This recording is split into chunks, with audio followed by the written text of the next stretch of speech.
way, in order to be kind of organized, I think I will set some kind of a little bit of a reminder.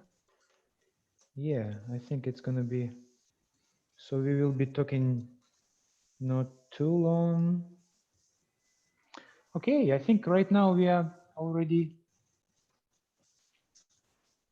yes, I think we are already online and streaming. Guys, thank you very much for joining today's topic, spirituality in crisis, and we already touched once, I believe, the whole topic, but thanks to Elliss, we decided to dive a little bit deeper into the theme, and yeah, there are lots of interesting things for us to discuss. I would like to start maybe with the classical questions, which we need probably to clarify before we go any further. What spirituality really is for you? What does it really mean? And I'm happy. Who is gonna start first with that exploration? I guess me. Ladies Of course. before gentlemen. Ladies before gentlemen. It's a lot. Okay, for me, I've been really thinking deeper on this since we started talking about it. Before we started talking about it, it was just something I knew. I hadn't really put a lot of thought into it to explain it. But to me, my spirituality is that connection or that lifeline for me, from me to that higher power. And that allowed me to make the decisions I make.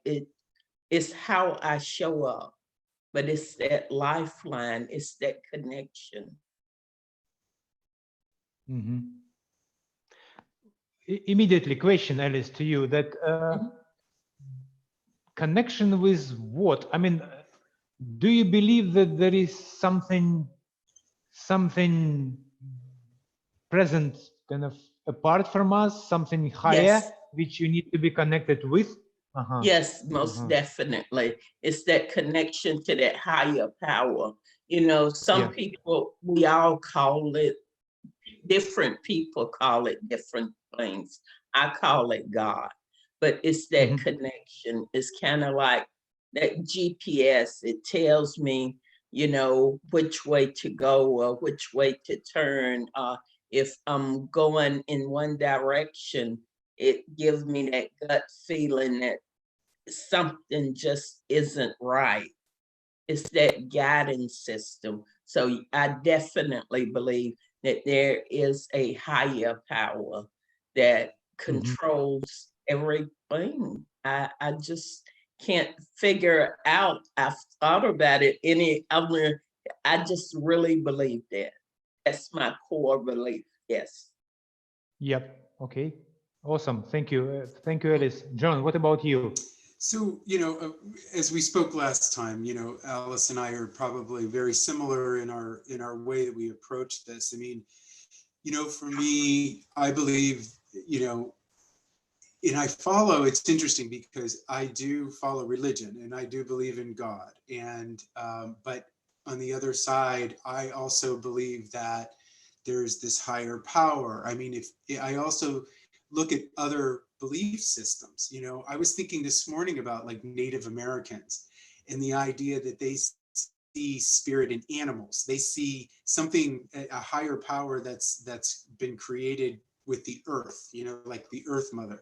So there's all these different belief systems that are out there, and I appreciate all of them. And in some way, I probably take bits and pieces of those in my own belief system.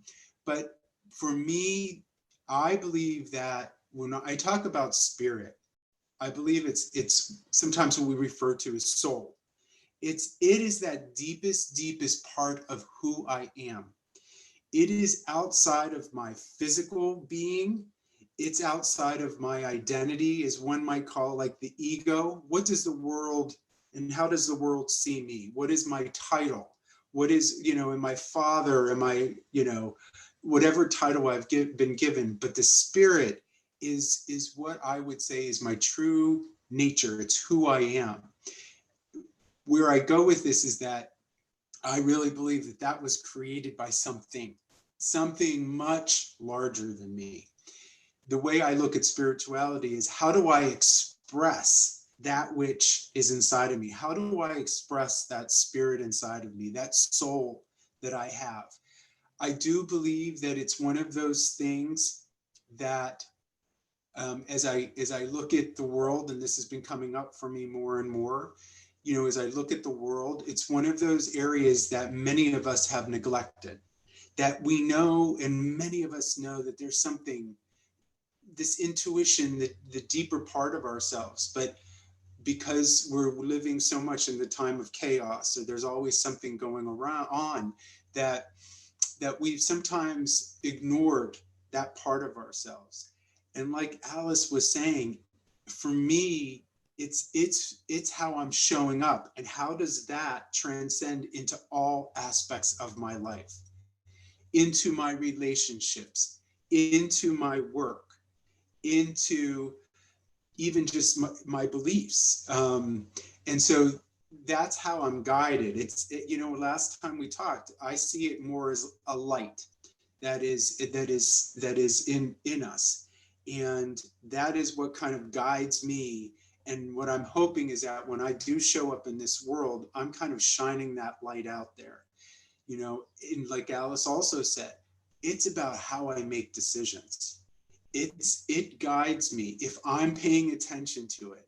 And that's maybe something where we end up going is, how do we tap into it? How do we pay attention to that part of ourselves? Because I do believe that I make better decisions. I show up in a more compassionate, empathetic, and loving way. Even at this time when sometimes there's a lot of disagreement that's going on right now, and it has been happening for the course of, history. But how do I look at the other who may not agree with me and not come from a place of anger, or for some people it might be hate? And so I use spirit in my soul to show up in trying to continue to connect with people. So it's, as I said, spirituality to me is how I express this part of myself, the true essence of who I am. All right, thank you, John. It's very powerful when you describe it. I would probably also a little bit later explain the way I perceive that spirituality, but I'm super curious about your connection with the spirit. Does that spirit or the higher power part, maybe it's not part of you, but some kind of essence, is that higher power speaks? I mean, how do you know, Elliss, you just mentioned that you have a connection and you have a gut feeling. That's what you said. And John, you're referring to the light. It's okay. In both cases, I don't really hear what is the real way to communicate? I mean, obviously it's not words, right? I mean, I just want you to dive a little bit, if possible. Mm-hmm. How do you exactly communicate, and what is it if it's not a language? Just to clarify that part. Well, before we were talking about what are some of the ways that we get in touch with our spirituality. And I was saying that first I meditate. And through meditation, I'm always trying to get my head in the same place as my heart, because there's so many outside influence that's talking to my head. There's the pandemic, there's children, there's work, all these things. So I have to calm my head down to get it in the place same place as my heart, which is what I truly believe. After that, I go into prayer, and that's where I present my requests, my concerns, and then somewhere between, I do affirmations and gratitude, but somewhere between there, in some little thin line, there's a calm. It's not like we're talking. And I'm not sure if I can even describe it, but it actually, I guess it's like sometimes when you're doing taking a test, and you just know that you're going to do good because you studied. Okay, it's like between that prayer and that affirmation and that gratitude, it's that little line that I know, and that's the voice. It's not like, it's just a knowing. It's a knowing, and I know it different than when I'm speaking things are in my mind. I know it's a different knowing. I don't know the words, but it is a communication. It's an intimate communication. And that's how I know that there's something bigger, because I've actually sit down and question, okay, what if this, or what if that? Because I'm on one half, I'm really quite logical, and I question this. And it's okay to question it, or to wonder, I won't say question, I wondered, what if this, what if that, how did this? And it always come back to that same place where that feeling, that calmness, that communication, just, I know is something bigger. I know it is. I mean, that's and it is a way of it communicating with me, speaking with me. It's not like words, like we're talking or anything like that. But it's just a knowing. It's a knowing from deep within my gut. Yeah. That's exactly where scientists have a hard time. I know. That's for sure. Yeah. Okay, thank you. That's really nice. I hope I understand what you're talking about, because I do have that similar experiences.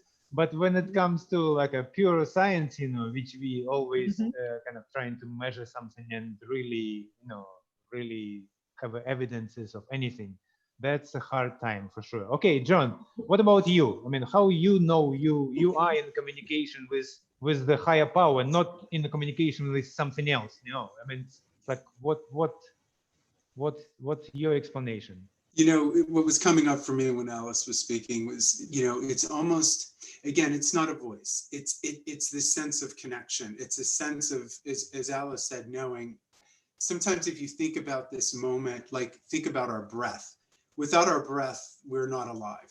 I mean, it is the one thing. It beats our heart. It makes our blood move, everything.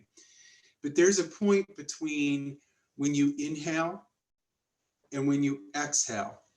It's that in-between space.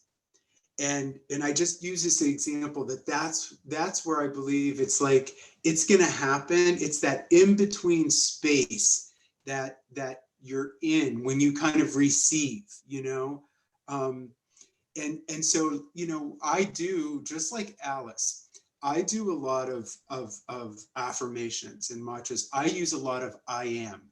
I am this, I am that. Each time I do it, I get more grounded. But I will tell you the true, and I share an experience with you when I know that spirit is there. As I've talked before, you know, some of the work that I do, I had never imagined that I would ever do it in my life. I could not imagine doing the hospice work and doing the work that I do with people who have memory loss, etc. And when I know that spirit is there, or when there's a higher power, and I will say this as an example, because I was with somebody who was at the point where they were going to die, and she could not speak. And literally 10 minutes later, after I left her room with her family there, she had died. But when I was with her and I was holding her hand, and when I was looking at her,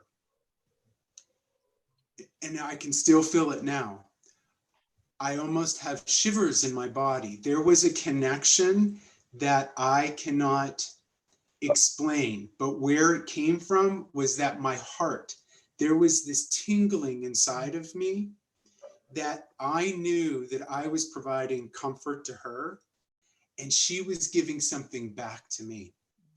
And I use this as an example because that kind of almost this kind of vibration that was going on inside of me was much bigger than anything. There's no reason for that vibration from that scientific space. I was simply with her, looking at her. Yeah. But that feeling that I had, and also I knew without any words that she was receiving something from me and I was receiving something from her. That to me is there's no voice there. In so much of this, I have to say, you hear the theme. So much of this is about our connection with other people. We must start with ourselves. And that's what, you know, I'll share this a little bit in that, you know, part of the spirituality piece is that I believe I have to be my best friend. I have to be in line with myself.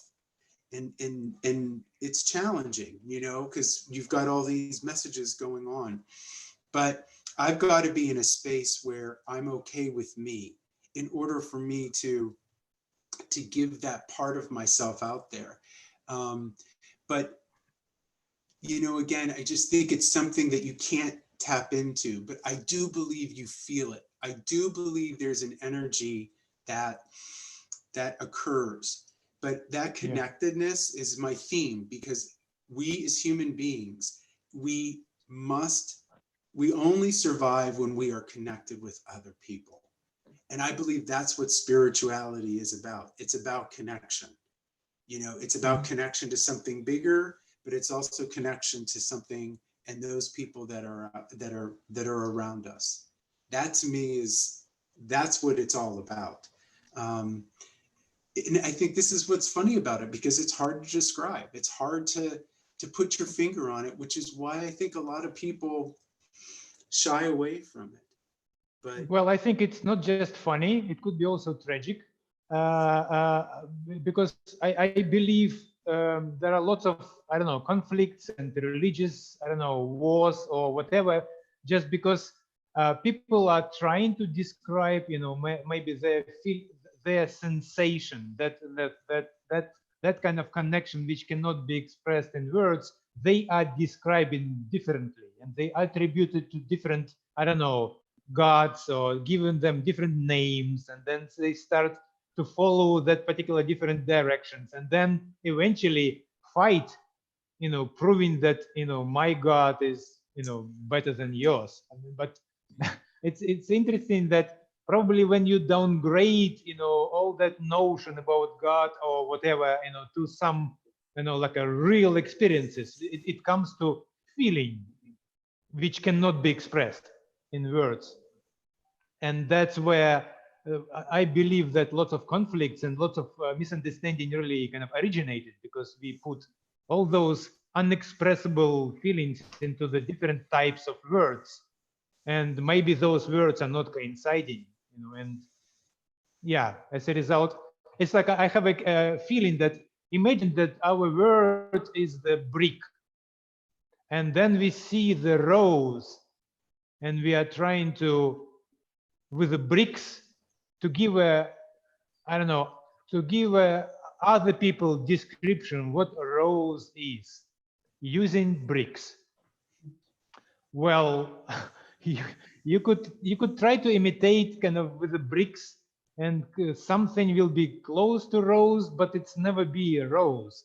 And as a result, misunderstanding of using words, I could easily see the kind of the problem here. Okay. Yeah. I think too, when what caused a lot of the conflict is that we are looking at religions where religion is a custom. This is whatever religion you believe in, that's your custom. That's what, it's like a big public picture. And spirituality is a private picture. It's the private part of that. It's the breakdown. It's not, it's an individual thing, where religion is a public thing. Spirituality is private. And something John said when he was saying that we all need to be connected, and that connection with people. We're seeing a perfect example of that now in the pandemic, because when they told us all that we had to be isolated, that we had to shelter in place, all of a sudden, the only person that we had, some of us, if you're living in a house by yourself, the only person you had to deal with was yourself. The only person where you're used to being out in public, and people start to see, I need that connection. We never even thought about it before, but we need that connection. And that's the same kind of connection. And I thought about this when he was talking, that connection that we need with other people. A person's spirituality is that same kind of connection you need with that higher power. And when you have that connection, everything is just better. When I had to shelter in place, and it was just me, and for a while I was like, okay, how is this going to be? But I have never really felt lonely, and I've never felt alone because of that connection. And that's the connection that if we have that, and as people, if we can connect that way with our spirituality, instead of going to, well, I'm this religion and it says this, and this one says this, and this one says this. And that's where we starts fighting. We need to just connect to that individual, private spirit that only puts out positive energy. It's not something that, that, oh, all is good in the world is that. No, it's not that. We're very aware of reality, of different people, and of conflicts, and different agreements, and of the bad and the good. You're probably more aware of it because of your spirituality. We just approach it in a different way, where we approach it in a different way. We can approach it without judgment. You might not agree with what I agree with. Okay, and that's okay. You entitled to that. So I shouldn't hate you because of that. I should, because of my belief in my spirituality, I'm okay with you not believing that. Then Yeah. I just want you to be okay with me believing what I believe. Well, that's very, very, very interesting, and I believe very much true that what you just described. Because in my case, in my journey, from communist kind of country to what I believe right now, it was quite a shift as well. And at some point, I somehow realized that spirituality is not really a serving idea. I mean, that's, for me at least, was like a main revelation, because there was the idea of communism. I don't know, when everybody is equal, great. I mean, nice, beautiful idea. But when it comes to implementation, it's always, at least so far, we had just troubles, nothing else. But the point is that spirituality is not idea. It's almost like a real, I wouldn't say physical, because, yeah, it's some kind of almost like a physiological sensation of connection, which we, because when you do connect with that power, I mean, your body is kind of manifesting.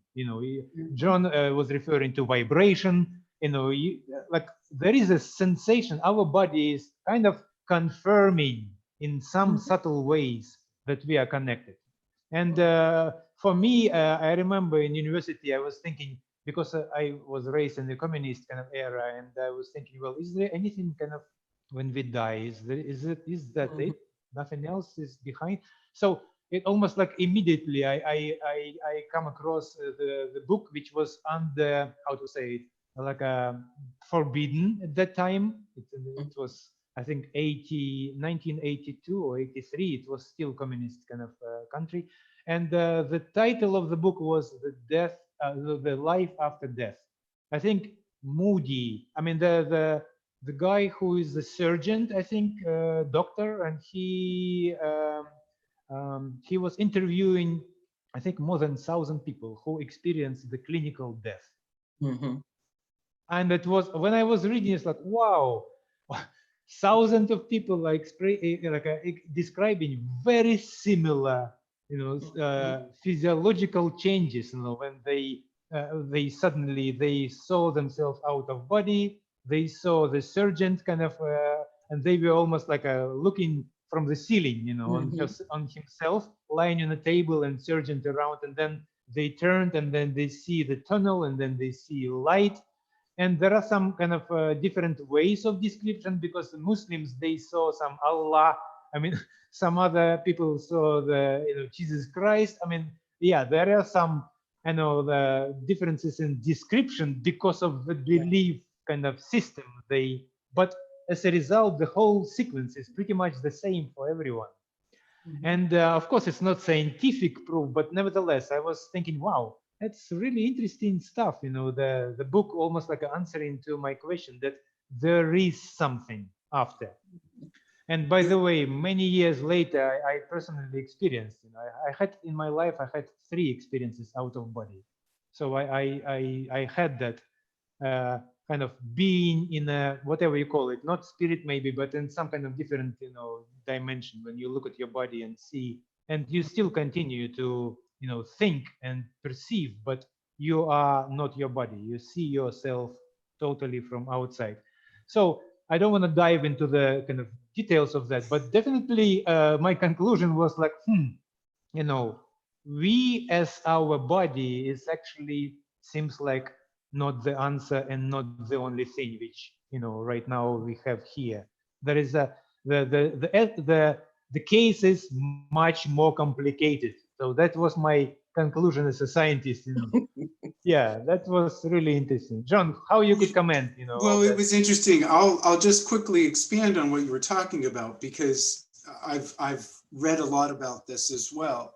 And I think part of what happens is, and I think this is what's fascinating, is when people have those experiences, what happens when they come back, and when they are living again, usually what happens is that they have a sense of euphoria, right? They have a sense of really wanting to have purpose, to have some meaning, to really look at the most important things in their life.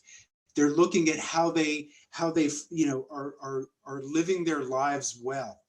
And I think that in of itself says so much about spirit, because that's where I think the connection is, especially when they kind of come back into this space. And what we talked about was, does it really matter? Well, about spirituality. And I think this is just an example of when we touch into that part of ourselves, that this is about our well-being. This, and I know for me, and like Alice said, this doesn't mean that I don't experience this chaos and the fear that often comes up with what's going on in this world, the bitterness that is happening. I mean, I'm highly sensitive. And so when I watch the news and I watch the media, it makes me anxious. But my spirituality brings me a sense of calm. I can come back and recognize that this is happening around me, but I have a sense of peace. That's through meditation, that's through prayer, that's through exercising. For me, it's about, how am I going to live my life in the best way possible, being very intentional about it, and also, how am I living my life with meaning while all this is happening?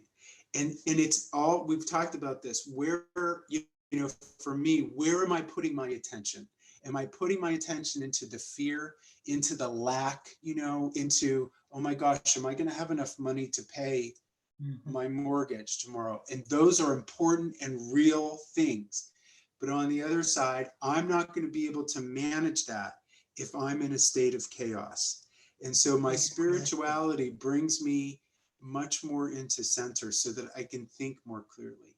I'm more grounded, I'm more at peace. And honestly, when we're in that space, when I'm in that space, I'm able to respond better. I'm able to respond to the world, and I try not to react. And being who I am, I can catch myself now when I do react versus when I want to respond. And I think it's having that ability to, we talked about this too, the self-awareness. I think being in this space allows you, people talk about self-actualization or self-awareness. You have a much better sense of yourself, you know, all the aspects of yourself.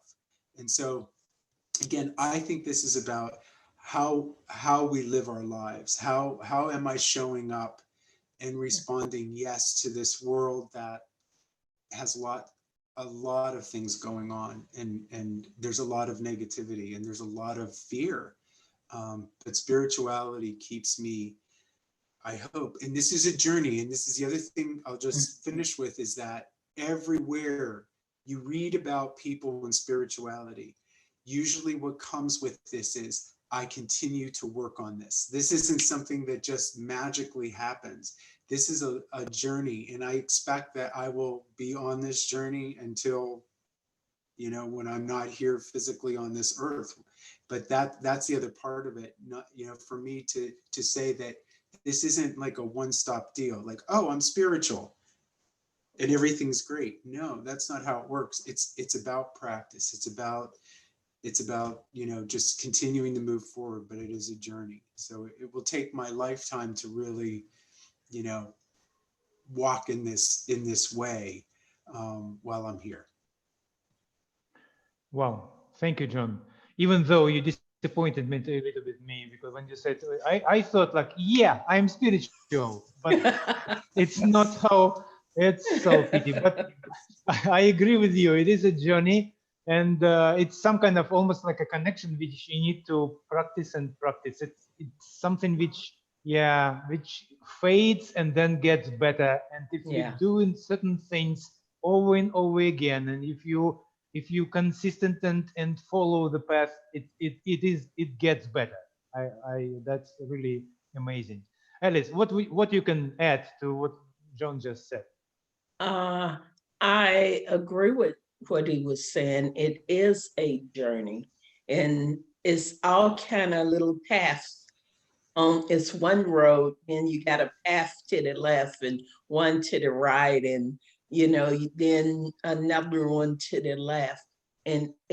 But it allows you, like he was saying, to make, when you look at everything going on in the world, all the chaos, it allows you to find a balance within yourself where you can center yourself and you can think outside of the chaos. We can't change what's happening outside of us, but we can be in total control of what go on within us. And that's where our spirituality comes. I mean, sometimes I slip, I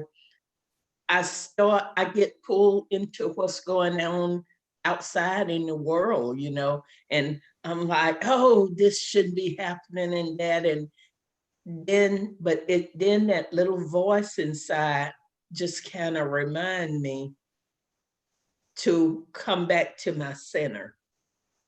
But I'm human. So yes, I do.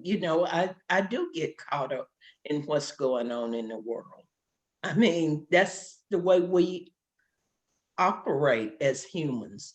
But because I have that deep rooted spirituality, because I am deeply grounded in that connection, I will be pulled back to my center, and I'll be like, okay, you went too far that way.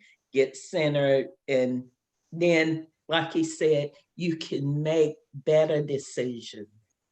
You can make decisions that you're thinking of with your heart instead of, you're not being reactive.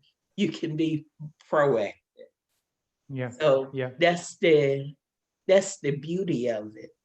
It allows you to find that balance, and it pulls you back. And that's kind of like that communication thing that you were asking about. When I'm too far to the left or to the right, something just tell me, okay, you don't have to be here. And I can pull myself back to my center. That's that communication telling me, come back. That's not where you belong. That's not how you want to show up. And I can pull myself back to my center, and then I can make better decisions. Perfect. I mean, thank you both, guys. I have, even though I have different, all of us have different words to describe that thing. I mean, my words, I definitely know where my spirituality is hiding. I call it, it's hiding in the gap. And we're by going gap, to I pull mean, it out. yeah, exactly. My gap is like, whatever event or, whatever is kind of provoking me to think or react. I have a kind of very strong habit already. I create gap first. I mean, I just don't react and I don't think. There is I don't know, sometimes it's 1 second, sometimes 2, sometimes it's more, longer. But in that gap, suddenly, that I have a habit of creating gap. And when gap happens, and usually it automatically happens to any kind of sudden things which are coming, I don't know, whatever event or someone said something or anything unexpected, the first thing comes gap. And when I'm in that gap, everything dissipates and everything is quiet down. And then I have, what happens in that gap? Suddenly I have choice. And sometimes I choose just do nothing at all and feel good about it, because I don't need to respond to everything what comes. I mean, what I discovered is that gap is actually has a huge power. And when I extend that gap really long, it starts actually feeding me with energy. It's almost like I feel like, well, yeah, it's the feeling comes of I could do anything, including do nothing. But if I do nothing, I do it with a full power. It's my Yes. decision. It's not reaction. And yeah, it's like you see that we have description of things and from all different kind of angles, but we are probably talking about the same thing. Yeah. Guys, it's a pleasure to have you on this conversation, and we will continue to have more of this. Yeah, maybe with some different angles and maybe slightly different words about that topic. But I believe topic of spirituality and how spirituality really helps us, especially in a disturbance, in a kind of in a crisis or difficult times. I believe it is a real solution. And yeah, we need to find and help people to find their way to that solution. It's kind of individual way to get there. Thanks a lot, and see you in the next talk, guys. Thank you, Okay. Alex. Bye-bye. Thank you, Bye, Alex. Jen. Bye. Bye-bye. Bye bye.